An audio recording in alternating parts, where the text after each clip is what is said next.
Olá, eu sou a repórter Carolina Rodrigues e entrevistei para a edição de junho da revista DBO Silvia Masruá, a primeira mulher a comandar a Embrapa em 50 anos, comemorados no mês de maio. A Silvia falou sobre toda a transformação digital no agronegócio brasileiro e os desafios que estão por vir. Veja os melhores trechos dessa entrevista. Como é que foi seu início de carreira até a entrada na Embrapa, seu interesse pelas tecnologias digitais, né? Eu sempre tive facilidade na área de exatas, né? Então, quando eu terminei a graduação, a computação estava começando, né, ainda não se falava muito, não tinha muitas pessoas ainda pensando na área da computação ainda, isso foi por volta de 84, 85, mas eu gostava também muito de psicologia, então, uma conversa com meu pai, que veio da fazenda e foi para a cidade para estudar, né, a gente brinca, ele falou, minha filha, ele sempre valorizou muito a capacitação, e ele falou, já que você tem tanta facilidade para exatas, é uma área aí que está um futuro grande aí pela frente, né? Acho que vale a pena você tentar. E aí, logo que eu entrei, eu fiz, no último ano de faculdade, em 88, eu participei de um estágio no Centro Renato Archer, que é um centro de tecnologia ligado ao MCTI, ele até hoje, e ele tinha um projeto naquela época, né, do governo federal, em 88, que era com a parceria com a Embrapa e com o Banco do Brasil. E esse projeto era para criar, naquela época, duas fábricas de softwares, uma na área agrícola e outra na área financeira. Então, tinha pesquisadores da Embrapa, do Banco do Brasil e desse Centro de Pesquisa em Tecnologia da Informação. E eu fui estagiária e conheci esse projeto. Logo que eu me formei, teve o primeiro concurso da Embrapa. Eu fui trabalhar numa multinacional na área de tecnologia, fiquei 3 meses, aí teve esse concurso da Embrapa e me chamou muita atenção, porque eu sempre falava na época da faculdade que eu achava que a computação ela tinha que ter um motivo maior do que simplesmente a tecnologia por si. E eu vi nessa oportunidade da Embrapa de ver assim, a tecnologia, primeiro, como um terceiro pilar aí da pesquisa científica, aliada aí à teoria e experimentação. Então, a computação seria no futuro. Naquele momento, olhando Isso que eu ia 30, falar, você foi uma visionária, né? Porque naquela época, em 88, 89, eu acho, né? 89, exatamente, ela seria um terceiro pilar da pesquisa, a gente, né, junto com a teoria e experimentação, a computação como terceiro pilar. Falei, puxa, aqui tem oportunidades para a gente avançar. Qual é o significado de ser a primeira mulher a comandar a Embrapa na história? É um orgulho muito grande trabalhar e fazer parte dessa história dos 50 anos. Então, para mim, como uma pesquisadora, né, mulher da área de tecnologia, né, tá assumindo esse momento é uma honra muito grande, muito orgulho, mas é de muita responsabilidade. Até pela questão da representatividade também das mulheres, né, no agro.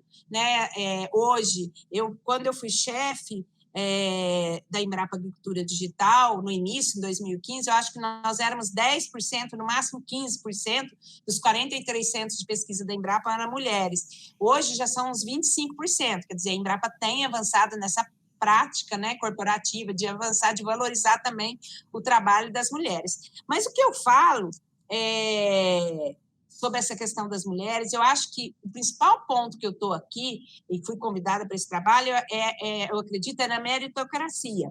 Eu sempre digo que independente de ser homem ou mulher, né, se você tem um sonho, né, se você está comprometido, se capacitar, né, e se preparar para aquele momento.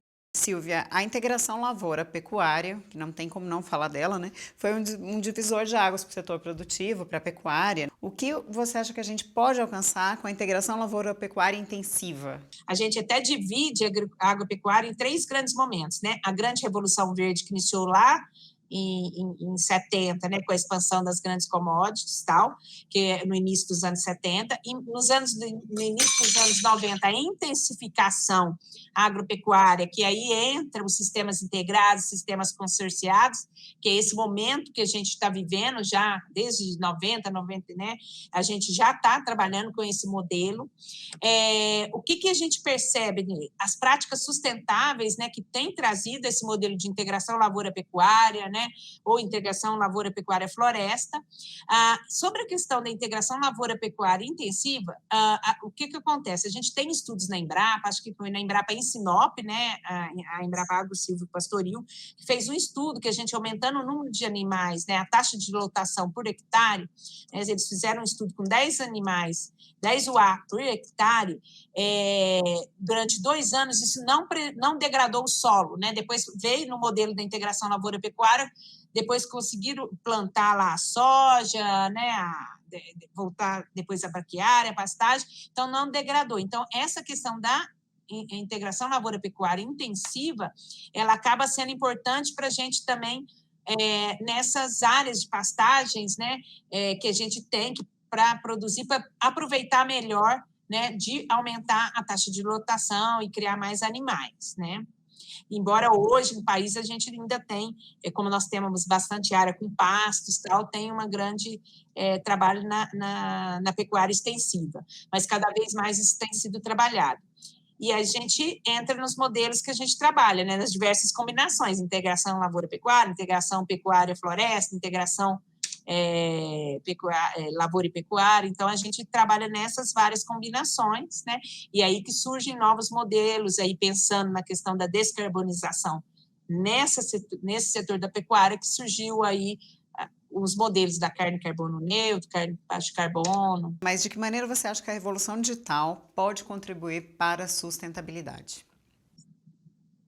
Olha, a revolução digital, a gente pode pensar nela, ela é transversal, e você pode pensar em toda a cadeia produtiva, né? Desde a pré-produção, antes da porteira, vamos dizer assim, dentro da porteira do plantio ou da criação, né? Até a colheita, até a venda lá do pecuarista para o frigorífico, e a parte de pós-produção também, né? Armazenamento, distribuição, logística, até ela tem o potencial das tecnologias digitais, elas são transversais em todas elas da cadeia, tá? Assim, na pré-produção, a Embrapa já atua, né? Ela evoluiu muito do melhoramento genético tradicional para a área de biotecnologia, de engenharia genética. E por que isso? E o que isso tem a ver com o digital? Hoje, isso só é possível porque a gente tem dados e informações, a gente tem conteúdo digital. Antigamente, a gente não tinha, então demorava os programas de melhoramento e tal, você tinha que fazer os ensaios. Hoje, não. Hoje você tem conteúdo digital, você consegue fazer o sequenciamento do DNA, é mais barato para fazer de um animal, de você trabalhar com esses marcadores, fazer edição gênica, hoje tem várias tecnologias, né? Então, o digital aí já está atuando. Então, antes da porteira, digamos assim, né? E dentro da porteira, cada vez mais, nós temos tecnologia, né? Nós temos sensores para analisar a disponibilidade de água no solo, nós temos estações agrometeorológicas, nós temos hoje, né, imagens satélites em diferentes resoluções, temos também drones monitorando lavouras, e quando você vai para a pecuária, hoje a gente já tem, né, sensores, chip, né, para monitorar o gado, sensores que você analisa os dados fisiológicos do animal, então, temperatura, né, você pode medir informações importantes sobre bem-estar animal, aí você tem balanças de passagem que você já consegue medir, pesar, então tudo isso é digital, você está recebendo dados, né? Tem as estações agrometeorológicas também na fazenda, então que você pode cruzar esses dados, os dados do animal, os dados agrometeorológicos, né, e os dados de ganho de peso que estão vindo da balança de passagem, e você ter um sistema de planejamento melhor para melhorar a produção e a produtividade. De novo, nós temos equipamentos no campo gerando os dados heterogêneos, eu estou falando de dados de temperatura e umidade, eu estou falando de imagens satélite, eu estou falando de... Então, esses dados físico-químicos, né? Estou falando dos dados a partir de células lá na biotecnologia, tudo isso tem que ser utilizado, né? Para hoje, com esse digital, a gente consegue avançar. O que é o diferencial hoje? Que você até comentou, mas isso já está sendo feito há tanto tempo, preparado. O diferencial hoje é que a gente tem esses dados, tem os equipamentos no campo, e com isso, nós temos, o momento agora é usar esses dados, essas informações, para gerar conhecimento, informação e conhecimento, para melhorar a tomada de decisão do produtor em tempo real. Na sua opinião, a questão da gestão, ela ocorreu, assim, dessa forma como a gente está vendo hoje, em função da pecuária 4.0 ou foi o contrário?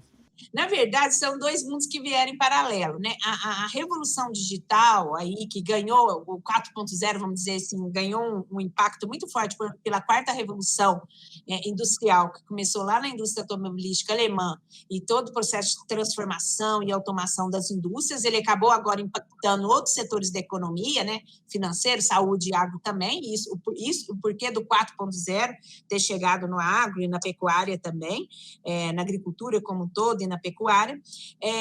Esse foi em paralelo à evolução da nossa agricultura, né? Que nós passamos aí da evolução das ciências agrárias, que tornou a gente de importador de alimentos para grandes produtores de alimentos. Um momento é de convergência, né? Então, na verdade, quem demanda a tecnologia, ela não é uma moda que vamos usar porque está na moda. Na verdade, quem demanda é o consumidor. Nós mesmos, como consumidores de tecnologia, hoje, muita tecnologia que a gente usa, sei lá, para pedir por aplicativo um carro, né, para locomoção, é uma demanda que a gente tinha nos grandes centros, de ter uma locomoção mais rápida do que o transporte público ou o táxi, que era muito caro, e a tecnologia foi usada para trazer esse novo serviço para a gente. A mesma coisa acontece na agricultura. Então, essas tecnologias, elas vêm por uma demanda do consumidor. O consumidor, ele hoje é mais exigente, preocupado com nutrição e saúde, origem dos alimentos. Eles querem transparência no processo de produção. E isso tem a ver com a sustentabilidade que a gente estava falando. A Embrapa Digital, ela se tornou um hub de aceleração para importantes agritechs no país. Eu queria saber de você, quando se iniciou esse processo, como você avalia esse boom das startups voltadas ao agronegócio no Brasil? Sim, esse processo começou na Embrapa em 2016, 2017. Realmente, na minha gestão, a gente trabalhou muito em parceria aqui com a Embrapa Sede nessa questão da inovação e dos programas de aceleração. Então, na Embrapa foi criado vários programas na época, né? O Ideas for Milk, que era na área de leite, foi criado Open Innovation Soja, para soja. Então, foram criados vários programas, tá? E na época, a gente criou um programa mais transversal, porque era muito voltado para as cadeias, que é o Techstart Agro Digital, que na nossa linha era a gente, de maneira fomentar, ajudar tanto na capacitação, como também no compartilhamento de infraestrutura, para que as startups pudessem testar e validar, inclusive nos campos da Embrapa. Então, a gente trabalhou muito, na época que eu era gestora na Embrapa Agricultura Digital, para ajudar e fomentar essas startups, tá?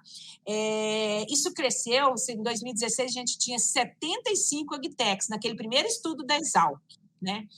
75, em 2016, no primeiro estudo da Exalc. Quando foi em 2019, com o Radar Agtech, que foi o estudo que a Embrapa fez em parceria com o MAPA, a gente já tinha 1.025 startups. O ano passado já passamos para 1.574 startups. Esse ano já foi lançado, já tem 1.700 startups. Então, assim, está avançando. Mas, assim, só lembrando, não são só dentro da porteira, tá? É antes, dentro e em toda a cadeia produtiva. Agora, Silvia, em que áreas da pecuária você acredita que a tecnologia é fundamental, embora eu acho que em todas, né? Em quais ela já está funcionando para mudar os indicadores produtivos e econômicos e ambientais, assim?